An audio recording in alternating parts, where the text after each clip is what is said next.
Bonjour Julien Perron.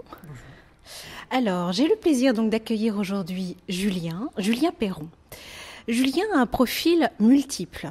Il est entrepreneur avec la création, donc tu es fondateur de l'agence de communication Néo Bien-être. Tu as créé et intervieweur aussi, donc tu as créé une série vidéo qui s'appelle C'est quoi le bonheur pour vous?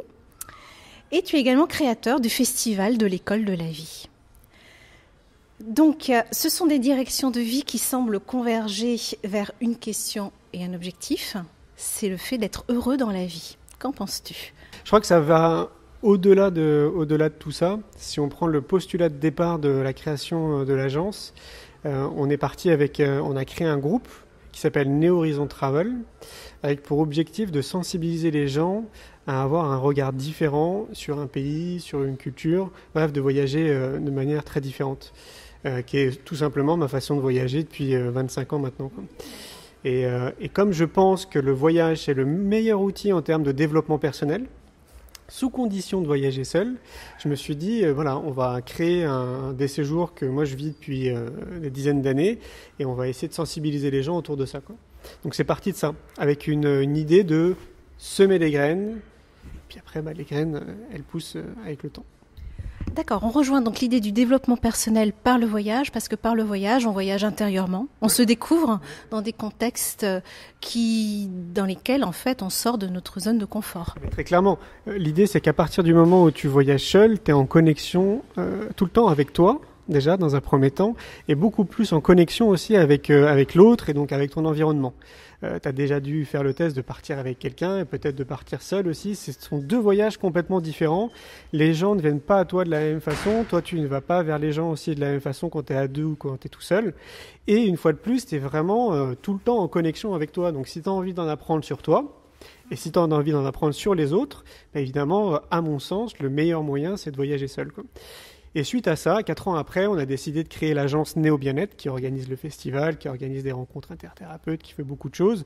Pour une bonne raison, c'est qu'il y avait trop de monde sur le site de Néo Horizon. Il y avait des agences de voyage, des hébergements et des thérapeutes. Donc du coup, les particuliers comprenaient pas trop.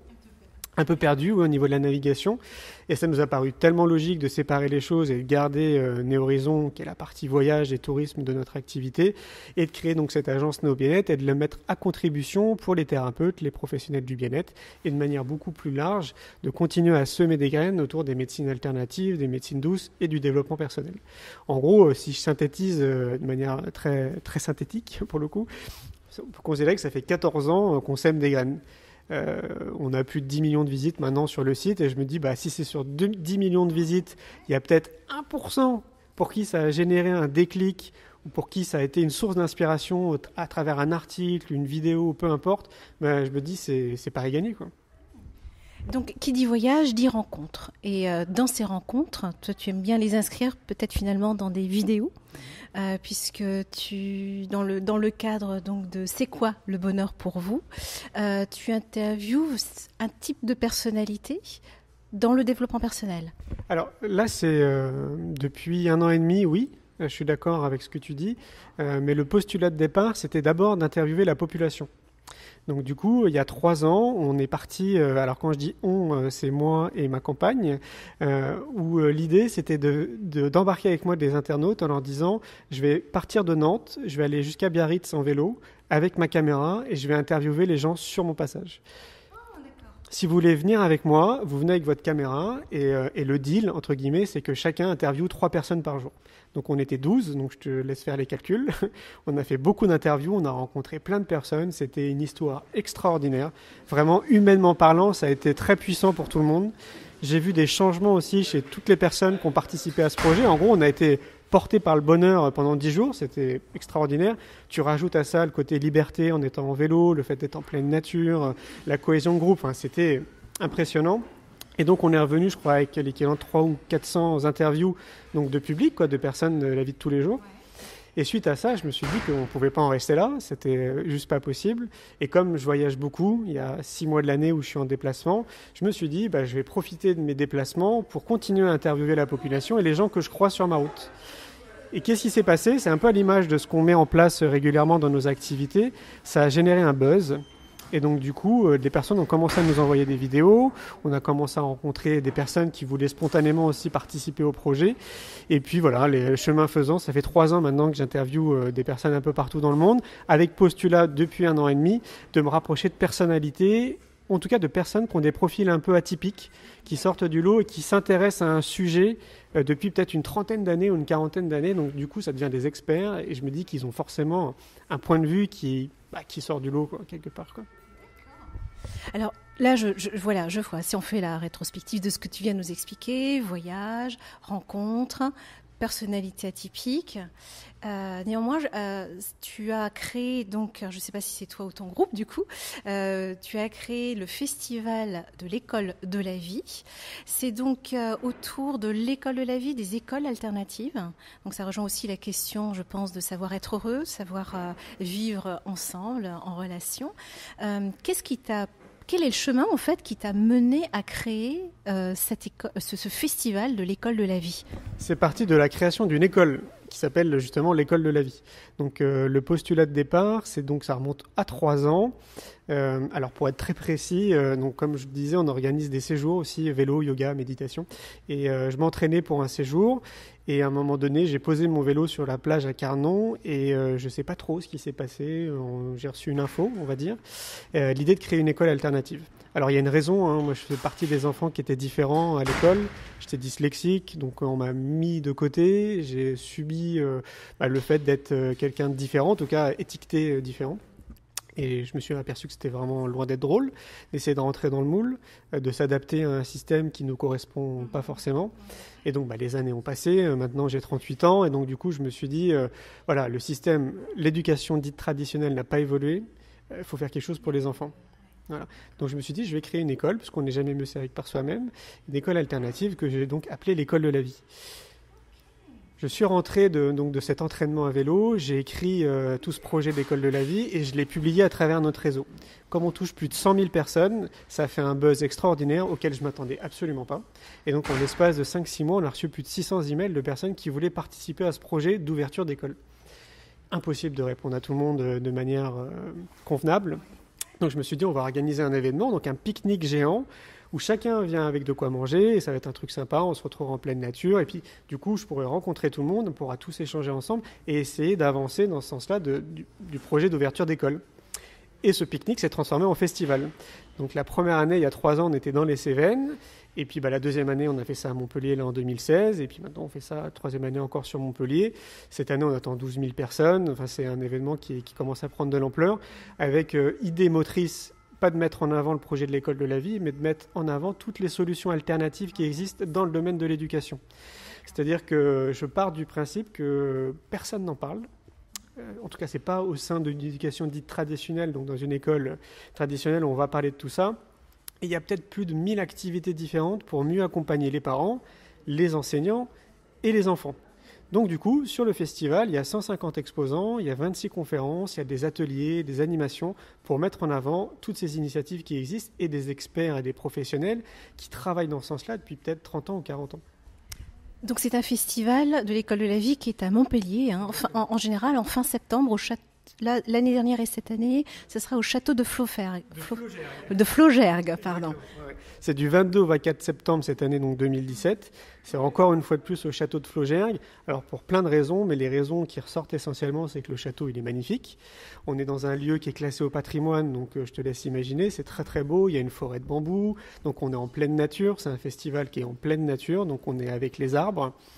Et puis la population qui vient est juste exceptionnelle. Il faut venir pour vivre l'expérience. Ce qui ressort beaucoup, c'est bonheur, amour, joie et partage.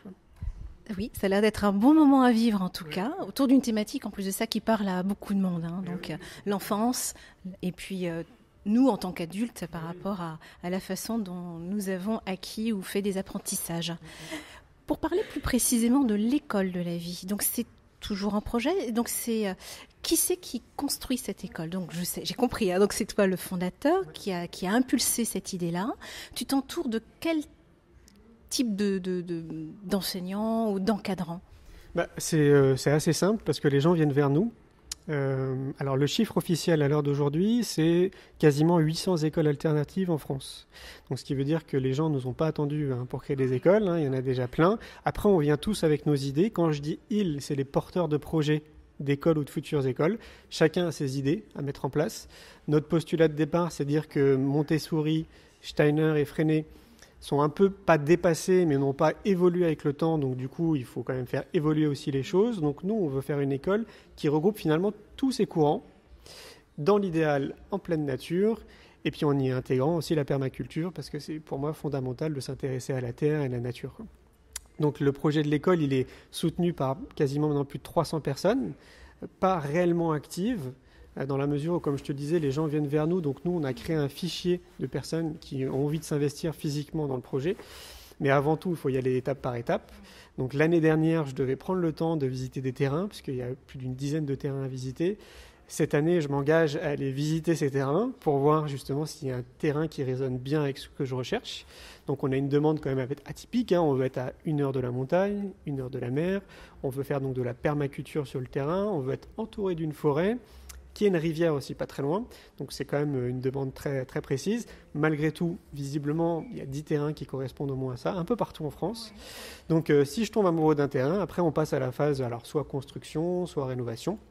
Et puis après, rouler jeunesse. Oui, parce qu'en fait, tu as une vision quand même très précise de ce que tu veux emmener. Parce qu'il existe des écoles alternatives qui ont pris des locaux déjà existants et qui ont construit leur projet pédagogique, emmené les enseignants.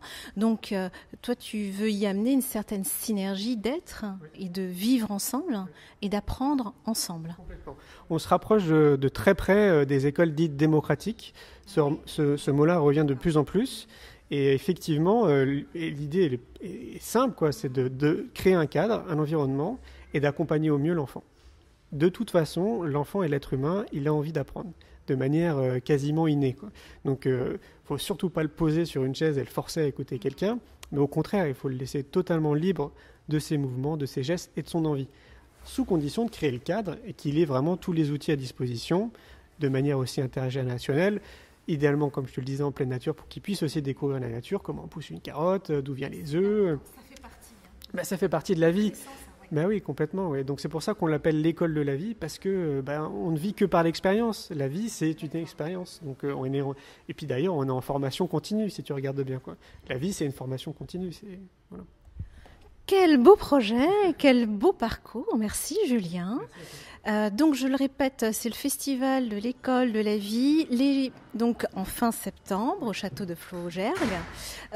Pour les personnes qui souhaitent participer à ton projet donc d'école, on peut avoir les éléments d'information sur ton site, je suppose. Bien sûr, le plus simple, c'est de nous envoyer un email. Ils peuvent nous envoyer un mail à info@neobienêtre.fr. Puis nous stipulent leur demande, sachant que l'idée, c'est un peu à l'image d'un événement qu'on a organisé ce matin, qui est une rencontre entre thérapeutes. On part du principe qu'on est tous complémentaires, et donc on a intérêt à se rencontrer. Et donc évidemment, pour un projet comme une école ou pour même n'importe quoi, on a intérêt à travailler ensemble, parce qu'on est complémentaires ou qu'on a tous un don. Et donc l'idée, c'est de mettre à contribution ce don pour un bien commun. Donc, qui nous envoie un email et qui nous précise en quoi eux ils peuvent interagir avec ce projet, et puis on se fera un plaisir de leur répondre. Merci infiniment Julien pour ces quelques instants de partage avec les auditeurs, lecteurs de 1001 clés de vie. À bientôt. Merci. Au revoir.